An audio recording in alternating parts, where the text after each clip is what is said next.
So the goal for today is we're going to list all the important things about the quadratic. So we've been working with transformation of the absolute value and the quadratic, but the quadratic actually we do a lot more with it. So we're going to define some characteristics of the quadratic. Those are important pieces of a quadratic function that you need to know.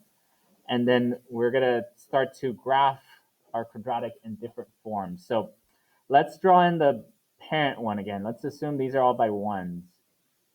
So our quadratic, the parent one looks like this. So f of x is my naming. I'm going to call it equation f, x squared. And so I know that if I plug in 0, it squares 0, it's 0. If I put in 1, it squares 1, it's 1. If I put in 2, it squares the 2, and it's 4. So this is your graph of your quadratic. So some important characteristics of your quadratic, of course, is the vertex. And that coordinate point sometimes is considered, we use two letters to distinguish them. It's H and K. So in 2.6, we need to make sure we know where the vertex is. The vertex also lies right on a axis of symmetry. So we don't really sketch this when we draw our quadratic, but it's there. It's just a line that makes this half symmetrical to that half. So we call it the axis of symmetry. And sometimes if they ask you to describe the axis of symmetry, you say x equals wherever it crosses the x-axis. So if it got moved over, you'll say x equals over here. But right now it's at x equals 0. That describes the vertical axis of symmetry. Okay, when your quadratic is facing up, it makes the vertex the smallest value. So we say that is the minimum value. So sometimes you need to make sure you can describe the minimum value and the maximum value. But it doesn't have a maximum value if it's facing up because it's always going down. So if your quadratic was facing down, then you guys would say your vertex is actually what? The maximum value. So sometimes we might talk about maximum and minimum. We'll restate the domain. The domain is all real numbers, so we've been using this notation. The graph is slowly going to the right and slowly going to the left, so we can use all possible x values. Your range is all 0 to infinity because we start having values at 0 and up. And then in this section, yeah. Sorry, so for both minimum and maximum values, isn't there two of them? So would the vertex would it be the minimum value? Yeah. Yeah. Yeah.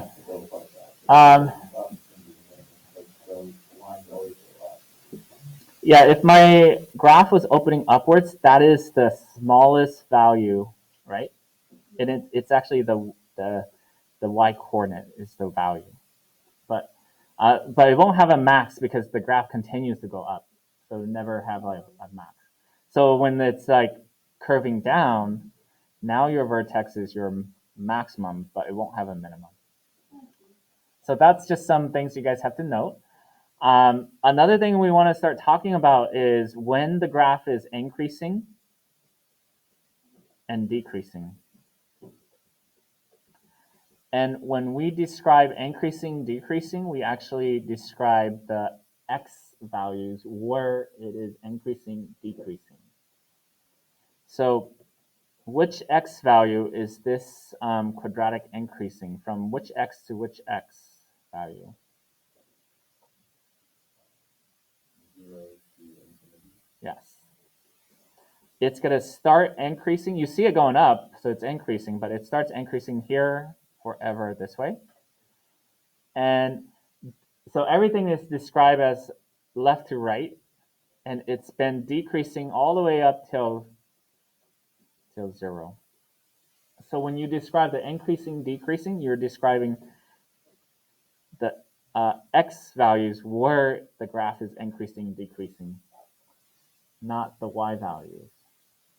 So this is saying it's been decreasing from left all the way to 0, and then all of a sudden, right at that vertex, it increases. If your graph was upside down like this one, then it's just the opposite. It's basically the breaking point is right there where it turns, and then the graph changes from increasing to decreasing. Okay, so I think those are just the important things we want to talk about. But your quadratic has 3 forms. So it has what we called the vertex form, which looks like this. It has the standard form, and it has a factor form. So tomorrow, maybe we'll work on rewriting these back and forth between each form. This is the form we've been working with, which is called the vertex form. And in this vertex form, it actually generally it looks like your transformation pieces like that. That's the vertex form. Your standard form is when we rewrite your quadratic. Oh, I've been switching between x and y and f of x, but it means the same thing. Standard form looks like this. And a, b, and c, a, h, and k, those are all variables that will be numbers later on. And then the factor form is when it's broken apart like that, 2 things being multiplied. So R1, R2. Our book calls those R1, R2, like other places we're going to put in numbers. So we call this the vertex form because we could pull out some key information easily, the vertex. And so they call this the vertex form because the vertex appears in this spot here and here. So when you have this, you could identify your vertex when it turns. They call this the standard form, and the standard form is useful for identifying the y-intercept, where it crosses the y-axis. And the y-intercept is appearing there, 0, c. So if you are given this equation, where does it cross the y-axis? Yeah, 0, -8. Oh, and then if you were given this equation, where's the vertex?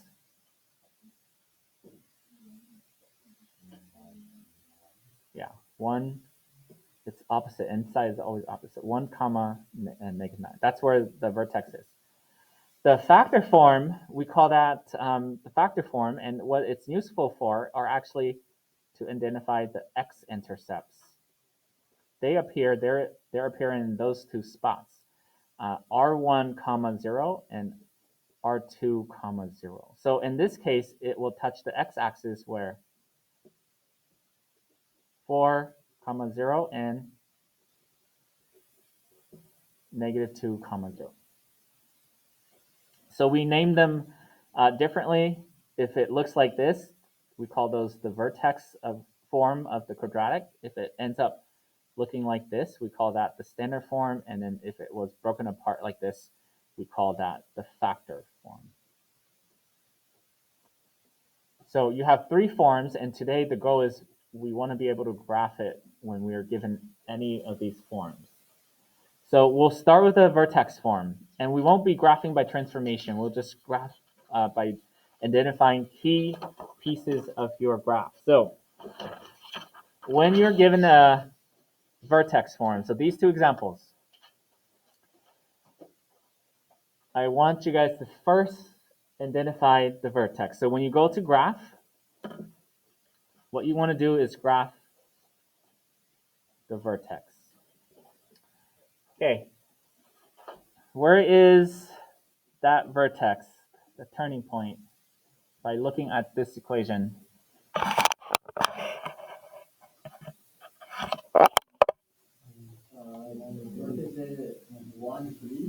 Yes, 1, 3. So go 1 and go up 3. 1, 1, 2, 3. Put a dot there. Now, the vertex is always on the axis of symmetry. So once you identify the vertex, which appears here and here, you also know where the axis of symmetry is. It happens at which x value? 1. So we're slowly graphing these. Let's draw in a dashed line to just say that's where the symmetry is. Next thing I want you guys to do is then look at, does it open upwards? Just a note,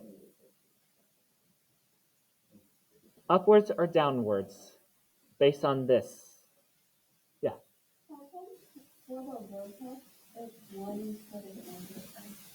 Oh, its inside is always moving it the other way. So if it's a minus inside, it's a plus. So if it's a plus here, the vertex will be actually at -1, but outside it's the same. Does that help? So just remember, inside is always doing the opposite of the sign. Okay, next thing I want you guys to do is just know whether it's opening upwards or downwards, and that's based on the reflection. So looking at this, there's a minus there. So this gets reflected over the x-axis. So this is gonna actually open downwards. So that's just a note. It's gonna open downwards.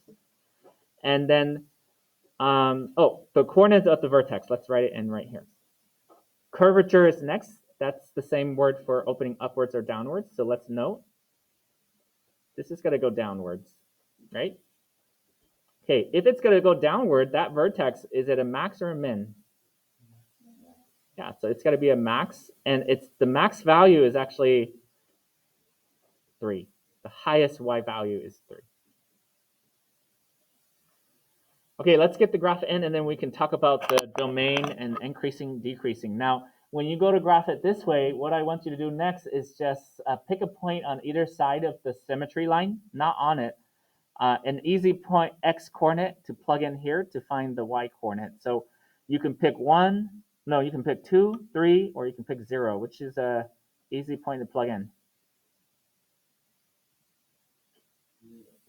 Okay, let's pick 0. Let's plug 0 into that x and calculate the y value. So when you plug 0 in, it's 0 minus 1 is -1, but you're going to square it, so it's positive. Then you're going to times it, and then it just gives you 0. So that means that you have a coordinate point 0, 0. You test it 0, you got a coordinate 0. And what's nice about symmetry is if you know there was a point there, where's the other point on the other side of that line? 2, 0. So identify the vertex, note if it's up or down, test a random point on either side. Just test a point or find a point on either side. And I found this point, so I knew there was this point, right? And that's all you need when you're going to graph a quadratic. You just have to now draw in the curve, and that's it. So that's easier than transformation, but you can still graph by transformation, yeah.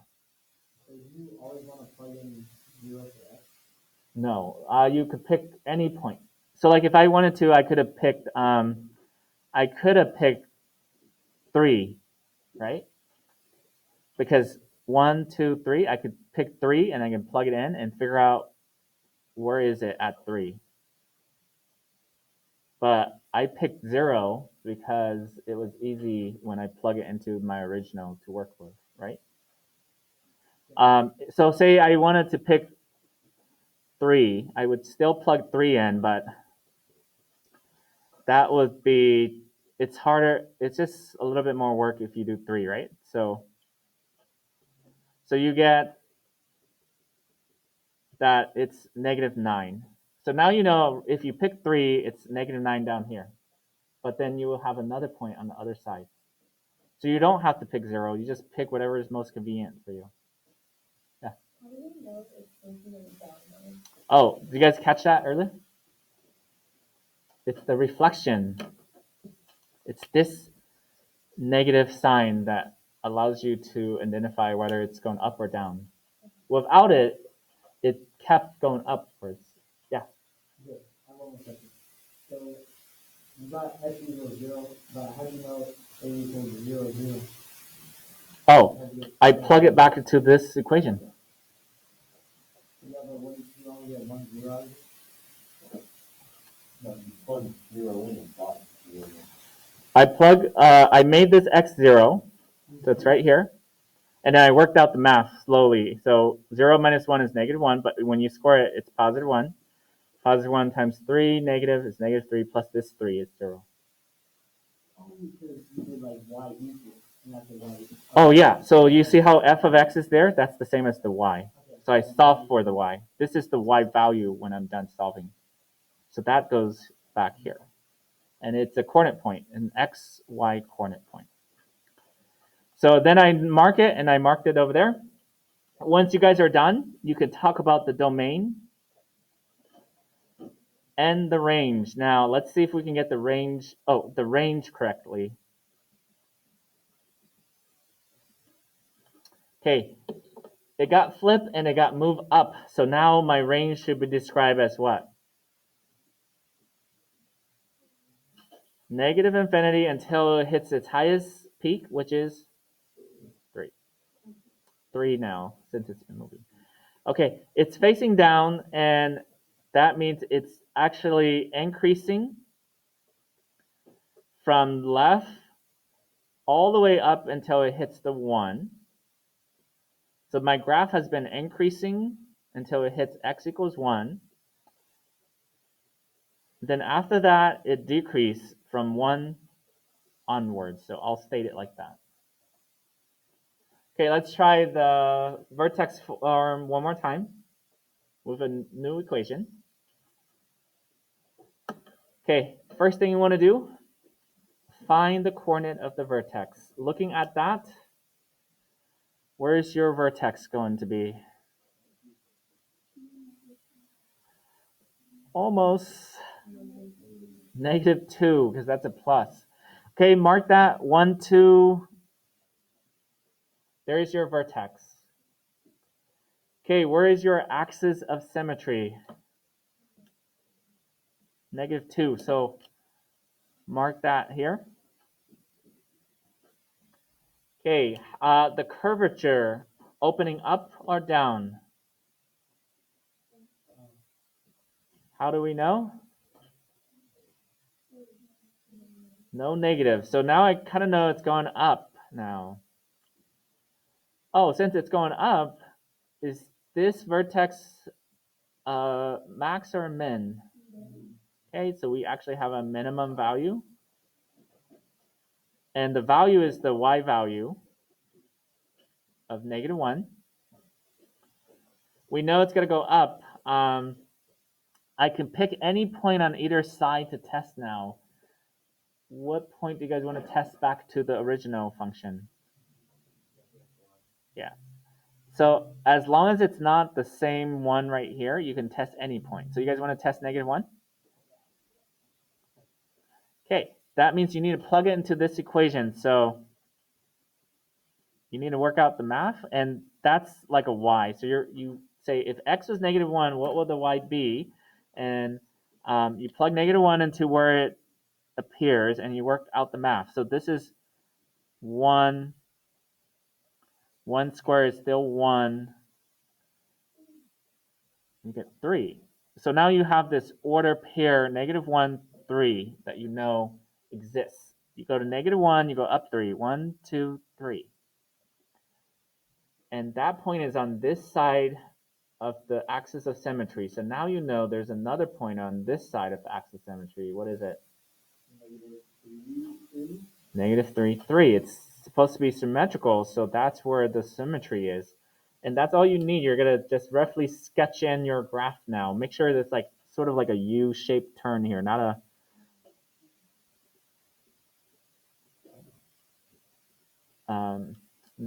a V. Okay, the domain for all these quadratic, you guys don't even have to worry about. They will always be -infinity to infinity because we can use all possible x values. However, the range starts here and goes up. So it's actually starting at -1 and it keeps on going up. Okay, it is actually decreasing first from where to where? From the left side all the way until here, which is -2. So it's been decreasing from the negative side, so -infinity, until it hits there. And right after that, it starts increasing. So you'll say -2 to infinity. So I wait until I'm done graphing to identify these last two. Okay, how do you guys feel about graphing with vertex form? So if you can always confirm with transformations. Okay, so how about graphing and standard form? You guys got this down? So let's, sometimes your quadratic is written like this. So you know it's in standard form. And the first thing I would do is actually identify the y-intercept. The y-intercept is that last constant number.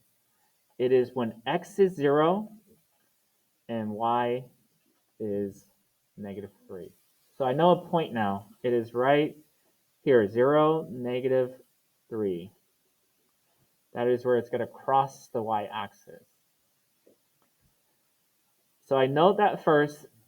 Now, if you guys are working with standard form, you could start with the y-intercept. The next thing you start with is the axis of symmetry. And this one, I just have to give you the formula. The axis of symmetry could be found if you guys pick out these important numbers from this standard form.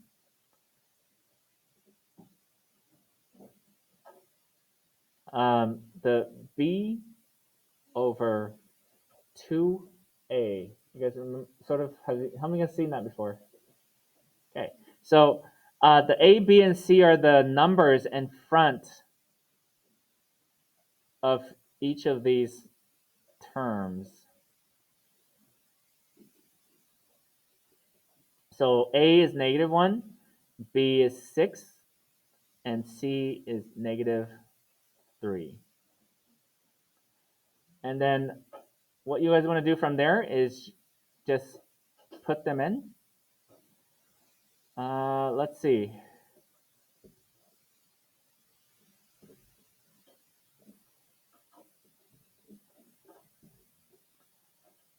Plug that one into that spot. Calculate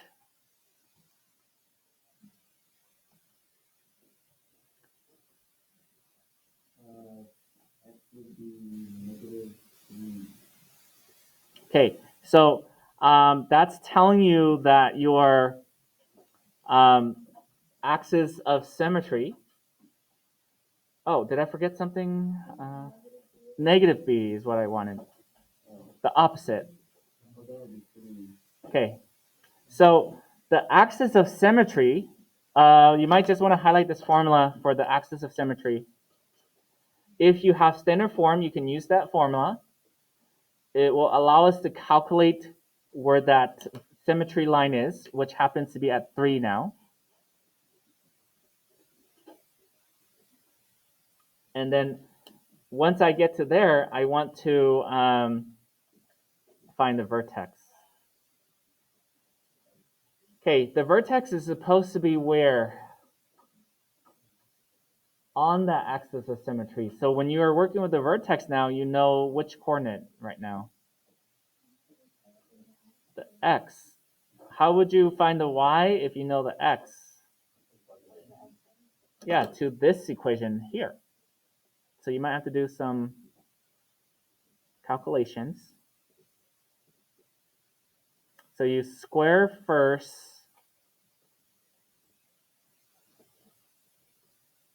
You could combine those two, and then you get 6.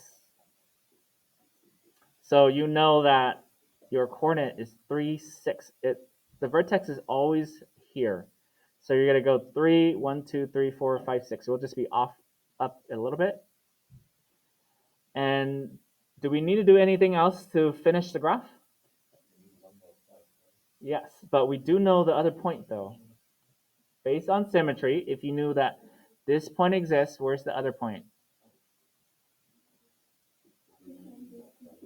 Yeah, so let's say it's right here. It's off our grid here, but it's 1, 2, 3 from that. So 1, 2, 3. That's about that. And then that's it.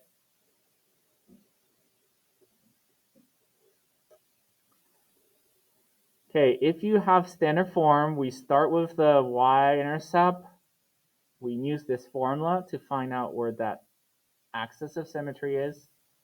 We figure out where the vertex lies on the axis of symmetry, and then we sort of use our symmetry idea to just match the other side. And does it make sense that it's opening down from here? Yes, because there's a minus there. So everything still works. We know it's got to open downwards. That means if it opens downwards, this highest point, max or min? We have a max value of 6. Your domain is everything. What's the range? We go from the bottom all the way till the max. The graph has been increasing from negative infinity to 3. It stops increasing right at 3. Then it starts decreasing from 3 to the positive infinity side. And then we got all our key pieces. Okay, let's try that one more time. A standard form graphing here. Okay, what did I want you guys to do first if you're going to do a standard form? Yes. Where is the y-intercept? 0, 1. You just identify it right there. So mark 0, 1. Okay, we're going to go with our formula here. Okay, so we're just going to go with the formula, but the b value is 6. The a value is 3 from up here. That's the a. That's the b. That's the c. You calculate, and you get -1. That's our symmetrical line, so we're going to do a dashed line at -1. And our vertex is supposed to be somewhere on that dashed line. So now we know that we just have to find the y value when the x value is 1. How do you guys find the y value? Okay, plug it back in here. So we got to do some calculation. Okay, you square first, so you're going to make it a +1. So 3 plus -6 is -3 plus 1 is -2. So you found where the vertex is. It's at -1, -2. And then by symmetry, we can finish this graph off because there was a coordinate point there. There should be a coordinate point right here. Equal distance from the symmetry line. It makes sense that it's opening upwards for the curvature because there's no negative in front of the A. And then we just connect the dots in a U-shaped curve. And that's your graph. Since it's opening upwards, max or min? So it creates a minimum value of -2. As far as domain goes, it's everything, but the range we have to be careful. It starts at -2 upwards. Okay, it is increasing from where to where?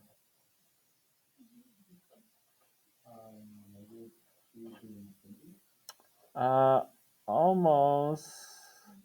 It's an X description of the increasing, decreasing. Oh. Negative. Yeah. I have a question. So, what side of the increasing section? Oh, you just look at the graph. This is like coming down, right? It's decreasing. And then this is going up, so it's increasing. A left to right description. So you always describe increasing, decreasing as left to right. So when you look at this half, it's going down, and then this half, it's going up. But you describe the X value when it's increasing and when it's decreasing. So like this region is a -infinity to a -1, and this region over here is a -1 to positive infinity. So it's either on one side. So it's increasing on this side and it's decreasing on this side.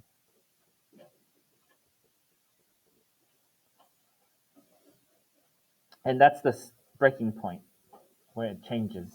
It's increase, decrease. Okay, any other comments about these? All right, and let's do one quick vertex form. What if you got a vertex form? What do you need to do to finish the graph? The factor form. So the last two of the factor forms. Okay, the factor form, I want you guys to identify the x-intercept first.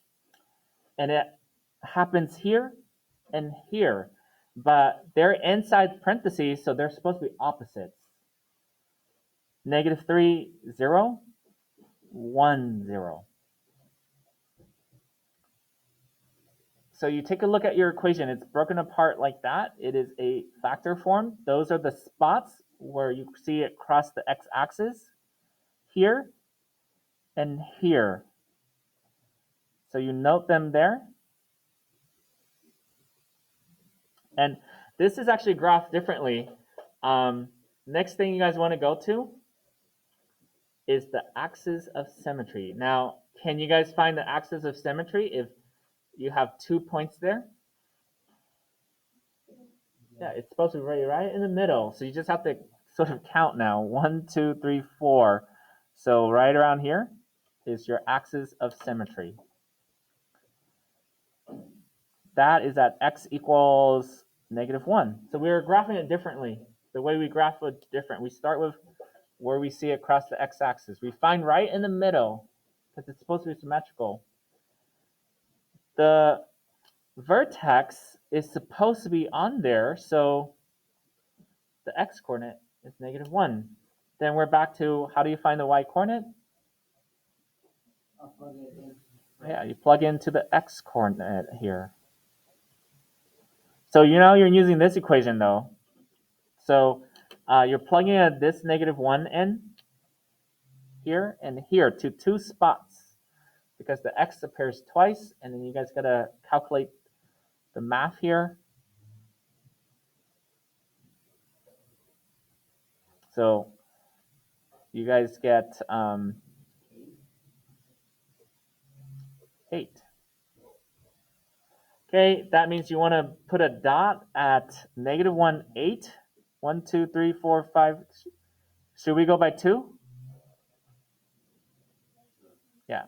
If you want to, you can relabel these and then go by 2, 4, 6, 8. If you don't label, I'm going to assume they're all by 1s. And that's all you need. You just connect those. Does it make sense that it's opening downwards? No. I think so. The negative in front confirms that it should open downwards. Since it opened downwards, we got a maximum value. And the maximum value is 8, where the vertex is. Okay, domain-wise, it's everything. Range is negative infinity all the way up till 8. It's increasing. Here's the breaking point. So label it like this: -1 to negative infinity there, and -1 to positive infinity. Left to right, the graph is increasing in this region and decreasing in the other region, this one. And that's it. Okay, so practice the big ideas homework tonight.